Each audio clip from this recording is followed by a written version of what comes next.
శ్రీ గురుభ్యో నమః. శ్రీ మహాగణపతి నమః. మీనరాశి వారికి ఈ యొక్క మే నెలలో ఎటువంటి ఫలితాలు పొందగలుగుతారు అని చెప్పి చూద్దాం. ఈ రాశి వారికి వచ్చేటప్పటికి ముఖ్యంగా మీనరాశి వారికి జన్మరాశిలో ఉన్నటువంటి రాహు కుజుడు కొంచెం తక్కువమైనటువంటి ఫలితాలు వేస్తున్నారు అన్నమాట.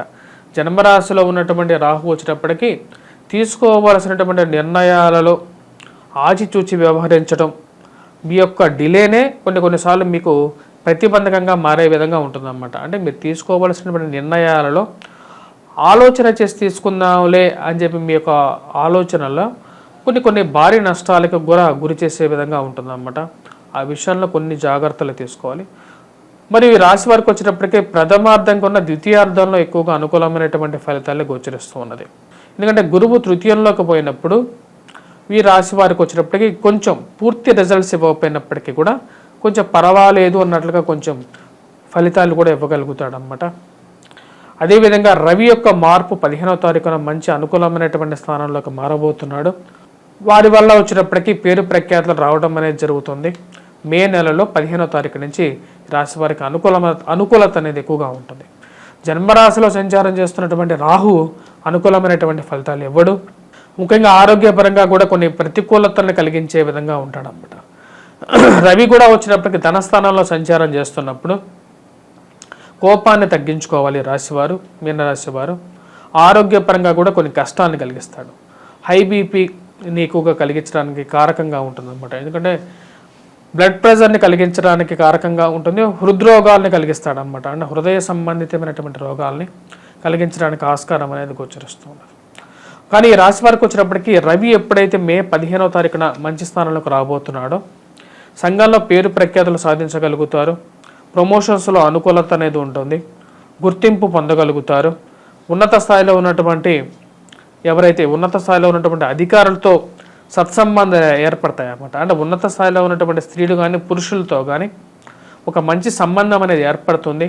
అది రాబోతున్నటువంటి రోజుల్లో మీకు అనుకూలమైనటువంటి ఒక ఫలితాన్ని ఇవ్వగలుగుతుంది అన్నమాట.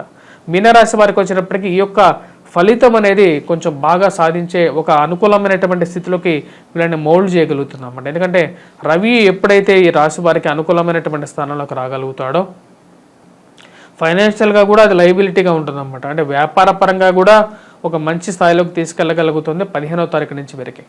మొదటి 15 రోజుల్లో వచ్చేటప్పటికి ఈ రాశి వారికి ఆరోగ్యపరంగా కూడా కొన్ని కష్టాలని చికాకుల్ని కలిగించే విధంగా ఉంటుంది. జన్మరాశులకి కుజుడు రాహువు కలిసి ఉన్నప్పుడు కొంచెం ప్రతిబంధకంగా ఉంటుంది. సెల్ఫ్ డ్రైవింగ్ విషయంలో చాలా జాగ్రత్తగా ఉండాలి. జీవిత భాగస్వామి ఆరోగ్య సంబంధితమైన విషయాల్లో జాగ్రత్త అనేది చాలా ముఖ్యం ఈ రాశి వారికి. జన్మరాశిలో సంచారం చేస్తున్నటువంటి కుజుడు అధికమైనటువంటి ఉష్ణాన్ని కలిగిస్తాడనమాట. అంటే బాడీలో అధికమైనటువంటి జ్వరపీడత్వాన్ని కూడా కలిగించడానికి ఆస్కారం అనేది ఎక్కువగా గోచరిస్తుంది. రక్త సంబంధితమైనటువంటి వ్యాధులు అంటే ఏవైతే బ్లడ్ వ్యాధులను కలిగించడానికి ఆస్కారం అనేది ఎక్కువగా ఉంది కాబట్టి జాగ్రత్తలు అనేది ముఖ్యం. మరియు అదేవిధంగా ఈ రాశి వారికి వచ్చేటప్పటికి ధనస్థానంలోకి బుధుడు శుక్రుడు కలిసినటువంటి యోగం అత్యంత శుభయోగంగా చెప్పచ్చు అన్నమాట. వ్యాపారంలో రొటేషన్ అనేది బాగుంటుంది. వడ్డీ వ్యాపారస్తులకి కొంచెం యోగించే విధంగా ఉంటుందన్నమాట. మే 1వ తారీఖున గురువు తృతీయంలోకి మారబోతున్నాడు. జన్మరాశిలోకి వచ్చేటప్పటికి రాహువు కుజుడు, ధనస్థానంలోకి శుక్రుడు బుధుడు ఉన్నాడు అన్నమాట. శుక్రుడు బుధుడు జన్మరాశిలోకి రవితో కలిసి ఉన్నప్పుడు కొంచెం ఫలితం తక్కువగా ఉన్నప్పటికీ కూడా బుధుడు శుక్రుడు కలయిక అనేది యోగ్యాన్ని ఇవ్వగలుగుతుంది. ఫైనాన్షియల్ మూమెంట్ అనేది బాగుంటుంది. మాట్లాడే మాట అనేది బాగుంటుంది. సంఘంలో గౌరవం గుర్తింపు అనేది పొందగలుగుతారు. 10 మంది నోరులో నానడం అనేది జరుగుతుంటుంది. కానీ మాట అనేది కోపం అనేది తగ్గించుకోవాలి రాశివారు. విద్యార్థులకు వచ్చినప్పటికీ కొంచెం మిశ్రమమైనటువంటి ఫలితాలుగానే చెప్పచ్చు. ధనస్థానాల్లో ఉన్నటువంటి గురువు అత్యంత యోగకారకుడు ఈ రాశి వారికి. కానీ రవి ఎప్పుడైతే గురువు ఎప్పుడైతే తృతీయంలోకి మారబోతున్నాడో అప్పుడు కొంచెం మిశ్రమమైనటువంటి ఫలితాలే ఉంటుంది.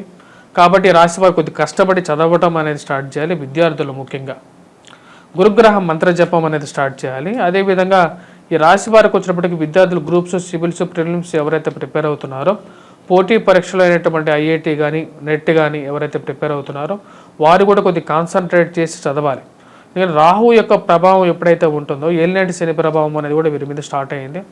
ఖర్చు అనేది కొంచెం ఎక్కువగా ఉంటుంది అన్నమాట. ఎందుకంటే వ్యయ స్థానంలోకి ఈ రాశి వారికి వచ్చినప్పటికీ ఎప్పుడైతే శనిగ్రహ సంచారం స్టార్ట్ అవుతుందో దాని యొక్క ప్రభావ రీత్యా వచ్చినప్పటికీ ఈ రాశి వారికి ఖర్చు కూడా కొద్దిగా ఎక్కువగా ఉంటుంది. కాబట్టి వ్యయ స్థానంలో సంచారం చేస్తున్నటువంటి శని ఖర్చుకారకుడు, అదేవిధంగా ఆరోగ్యపరంగా కూడా కొద్ది ప్రతిబంధకాన్ని ఎక్కువగా చూస్తుంటాడు.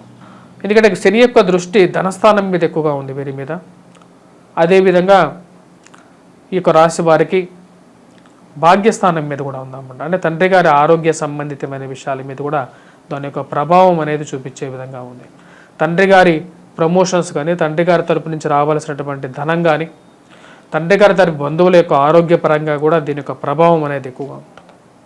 ఆ విషయంలో జాగ్రత్తగా చూసుకోండి. లక్ పరంగా కూడా కొద్ది ఫ్యాక్టర్ అనేది శని యొక్క ప్రభావం అనేది ఉంటుంది. శని వ్యయ స్థానంలో ఉన్నప్పుడు ఈ యొక్క ఫ్యాక్టర్స్ని ఎఫెక్ట్ చేస్తూ ఉంటాడు కాబట్టి తగు జాగ్రత్తలు తీసుకోండి.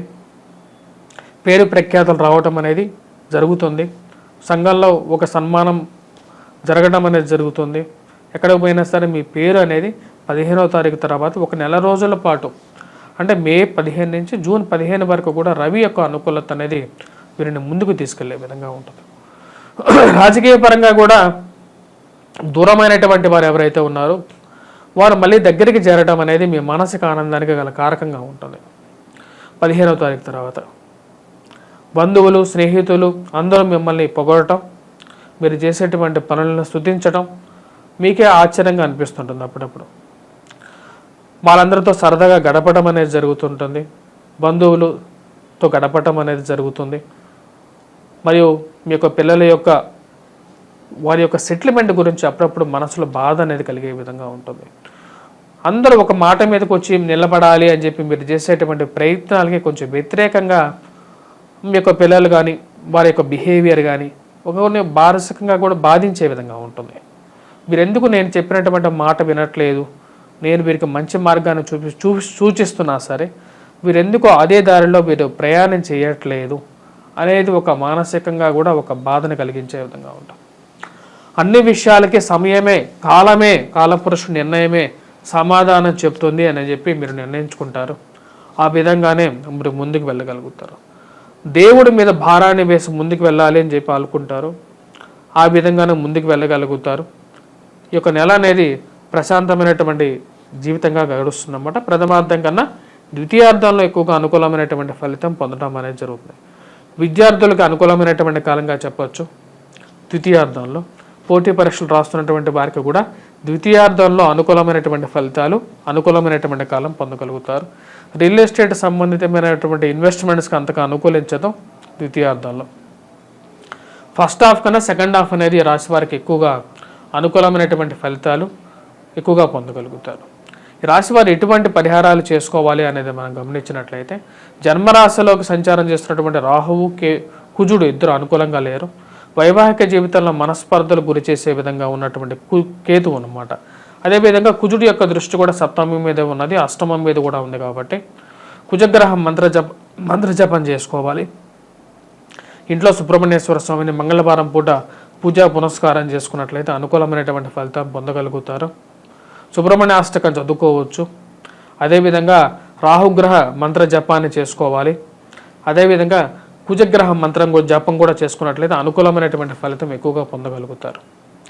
ధనస్థానంలోకి వచ్చేటప్పటికి ఎప్పుడైతే శని, ఈ యొక్క రాశి వారికి శని యొక్క ప్రభావం కూడా ఉంది కాబట్టి ఏలినాటి శని ప్రభావం, వెంకటేశ్వర స్వామి ఆరాధన, వెంకటేశ్వర స్వామి దేవాలయ దర్శనం అనేది చేసుకోవాలి. ధనస్థానాల్లోకి రవిగ్రహ సంచారం చేస్తున్నాడు కాబట్టి మొదటి 15 రోజులు ఈ రాశి వారు వచ్చేటప్పటికి ముఖ్యంగా చేయాల్సినటువంటి పరిహారం వచ్చేటప్పటికి సూర్యనారాయణ స్వామిని పూజించటం, ఎర్రటి పూలతో పూజించినట్లయితే అనుకూలమైనటువంటి ఫలితం పొందగలుగుతారు. అదేవిధంగా వీరు సూర్య నమస్కారాలు అనేది ఎక్కువగా చేయాలన్నమాట. ప్రాక్టీస్ ఎక్కువగా చేయాలి. అప్పుడు ఎక్కువగా అనుకూలమైనటువంటి ఫలితాలు పొందడం అనేది జరుగుతుంది. స్వస్తి.